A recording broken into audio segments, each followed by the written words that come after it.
Hi, this is your girl. Hi. And today we are going to be talking with Hetty about her Peace Corps service. But before I introduce you to her, I'm going to share a little bit about Peace Corps, its mission, and its vision. Mhm. Peace Corps is a service opportunity for motivated change makers to immerse themselves in a community abroad, working side by side with host country nationals and local leaders to tackle their most pressing and concerning issues. The Peace Corps' mission is to promote world peace and friendship by fulfilling three goals. One, to help the people of interested countries in meeting their need for trained men and women. Two, to help promote a better understanding of Americans on the part of the people served. And three, which is what we're doing in this series, to help promote a better understanding of other people on the part of Americans. And today we have a volunteer who is going to share her service. Hello, Hattie. Hello there. Nice to see you. Likewise. So, where and when did you serve? I was evacuated. I served back in 93 to 94 in Rwanda. And because of the war in Rwanda, my Peace Corps service was cut short. So instead of doing the full 2 years, I did about a year and a half. Okay, that's huge. And when was that? That was in 93 to 94.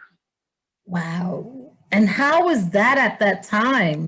Like in A terms very, of the program, like was everything still happening and they just came and like swooped you guys up?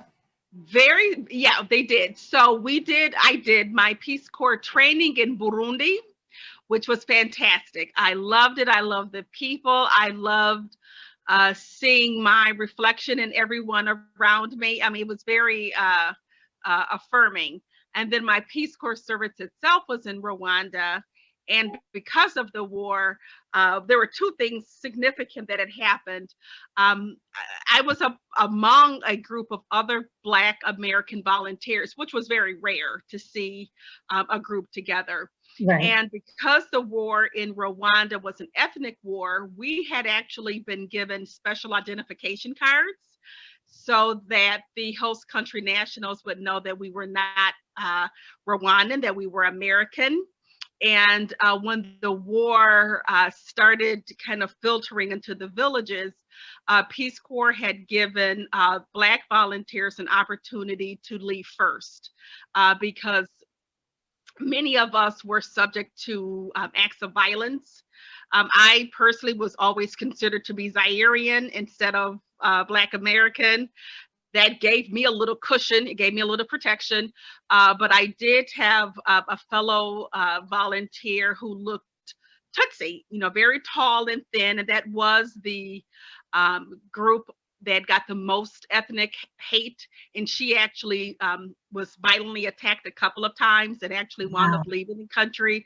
So I really applaud the Peace Corps for being forward thinking that it had offered all of the Black volunteers an opportunity to evacuate before deciding as a group that all of its volunteers would be evacuated. So I did not opt to leave early. I did want to stay until Peace Corps made the decision to leave the entire country.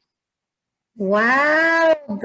Yeah. Huge. So prior to your evacuation, which program were you connected with? I was an ESL teacher, so English as a second language. I was a Spanish minor in college. I went to Central State University in Wilberforce, Ohio, and HBCU. And yay! And had traveled quite a bit prior to joining the Peace Corps. So I specifically wanted to be able to use my language skills and my past training as a teacher. Okay, so ESL, were you teaching English or were you teaching Spanish? I was teaching English, Okay, okay. English as a second You have a language. background in Spanish. I do. Okay, and did you learn the national language that was in Rwanda at the time? Right. So Rwanda it's a francophone country. So being a teacher, I did have to learn French, although I was teaching English, of course. And the indigenous language is Kinyarwandan. I wasn't required to learn it because I was in an educational environment, so it was more important that I learn French. But I learned a spattering of Kinyarwanda. Not probably enough to buy bread and to get on the bus. Okay, I like it. I like it. And how is your French? My French used to be very, very good. You know, both French and Spanish are Romance languages. And following my Peace Corps service, I actually married a gentleman from Senegal. So Okay. we had a French speaking home when I was married at the time. Now I have to tell you, it's not terrific. It's one of those use or lose, right? Most languages Yes. are that way. So I could certainly understand it much better than I can speak it these days. I'm kind of sad that I didn't keep up the language, but I still can understand it. Okay. Well, I agree with you. Like the use or lose is real. The only thing I can remember from French is "Como t'appelles-tu?" And I'm not sure if that's French or Latin, actually. It is. Oh, that was very good. That was good. What is your name? See, and I thought it was let me sharpen my pencil. Yep. Oh, You were funny. in terms of your service and your projects, is there anything about your project or your service that you would change or enhance? I loved it. Because I know you would have loved to have stayed. Outside of that, is there anything else that you would have added to or taken away from your service? I really wouldn't have. It was such a unique situation. I did replace another volunteer who had been there. So I did go in with the advantage of the host country nationals knowing about Peace Corps. I think I think anyone who goes into the Peace Corps has to do it with an open mind. You have to be incredibly flexible. You have to be okay with the not knowing. I do recognize that things have changed over the past 25 years, but there are still so many areas that the Peace Corps goes into that are underdeveloped. And I think that really did allow me in my post Peace Corps life to be able to be incredibly flexible. I always say, I may not, know X, Y, or Z, but I know how to get the answers. And I think that is a credit to the Peace Corps that it teaches you appropriate, what do we used to call it? I'm forgetting the term for it, but you have an ability to get the answers, to find the solutions. Regarding my actual service, there isn't anything I would have done differently. I think it was the right thing for the right time.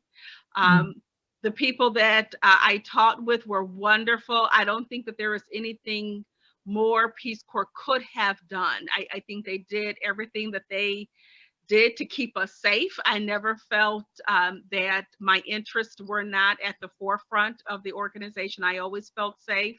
So no, overall, I was just a young 20-something at the time. So it was just exciting. And there really isn't anything that I would change. Okay, okay.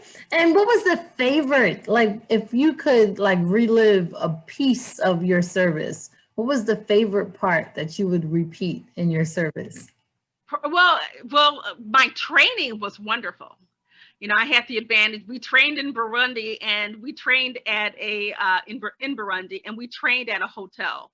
So I got to tell you, in terms of it was really luxurious. It had been. I don't recall what the relationship was with Peace Corps, the owners of it, but it was on Lake Tanganyika.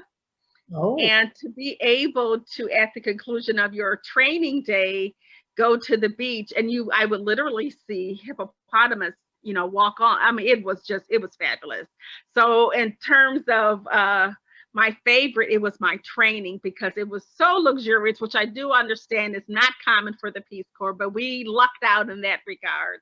well, So, that's but my training cool. was wonderful. Yeah, my training was absolutely wonderful. It was like the calm before the storm. Like, oh, let's wine and dine them just a little bit. I know. Until Rwanda hit me. And that was a whole nother scene. Yeah. Okay, okay. So how did you learn about Peace Corps? As I had mentioned, I had traveled prior to the Peace Corps. I was a Spanish minor, as I mentioned, in college. So I did have an opportunity to study in Mexico. And then I had also lived in Korea as a teacher on my own. And I just had always had a wanderlust. So I wanted to see what was out there. I was interested in international travel. And it was actually my college professor, Dr. Bill Felker, who told me about the Peace Corps. So I said, let me see what else. I wanted to travel on my own. And then after Korea, the wanderlust didn't, I still had a desire to travel. And I said, well, let me look into the Peace Corps again. And I did have a couple of recruiters come out to the university as well when I was an undergrad. So, but it was my college professor, Dr. Bill Felker, who first introduced me to the Peace Corps. Oh, that's nice. Yeah.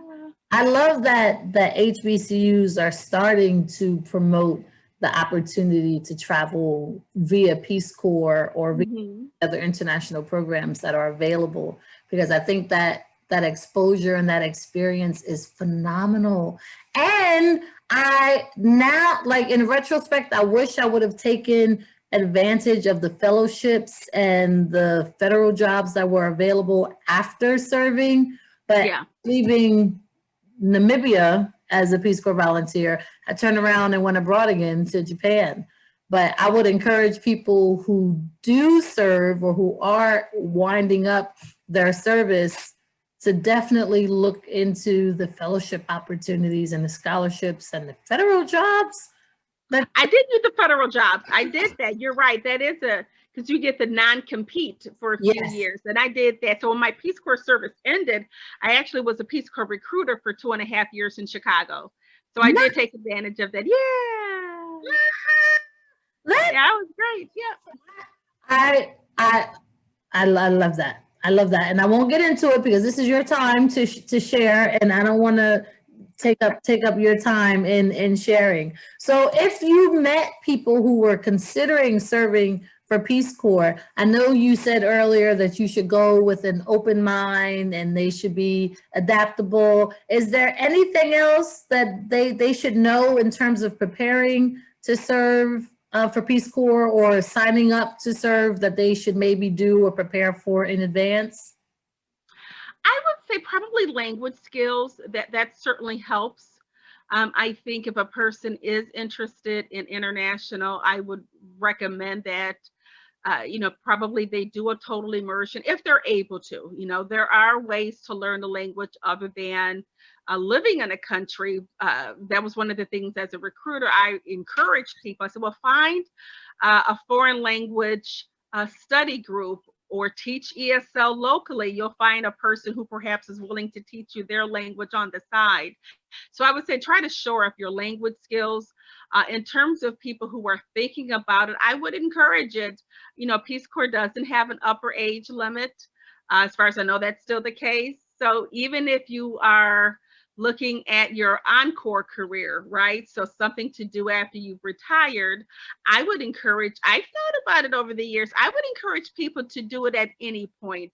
There's never not a good time to see what's next. There's always something out there. And I think international travel really does shore up your confidence. It gives you a better understanding of human behavior. I always say, people have the same feelings regardless of where you are. Everyone wants to take care of their kids, take care of their families. Everyone wants to eat. Most people are not looking to do you harm. Right. So put yourself in those situations and you really do have an opportunity to see humanity. And I think one of the things that traveling in general has done for me as a Black American is that it has given me an opportunity to focus on my humanity and not my ethnicity. People don't see you as, okay, well, you're Heady the Black person. It's, oh, she's an American.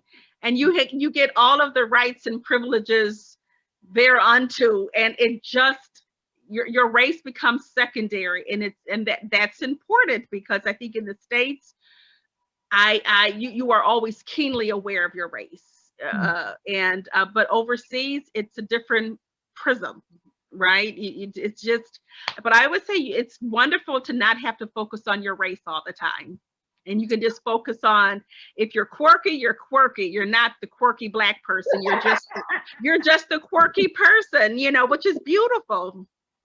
Yes, I completely agree. So, Yeah. and my last question before we do our wrap up, is there something that you brought to your service, something that you brought or you packed, and you was like, I don't know what I was thinking, and bring this piece or bringing this thing, like I could have left it home, or you left it in country because you was like, I don't know why I brought it in the first place. There's no reason for me to have this. Okay, I hate to say, this again, I probably am dating myself, but you know, I brought hair grease with me. I don't know why I was so preoccupied with bringing Blue Magic hair grease with me because I was going to Africa, you know. But I think I still had a little bit of that vanity in me. So I did bring probably too many beauty products. I'm like, nobody really cares what you look like.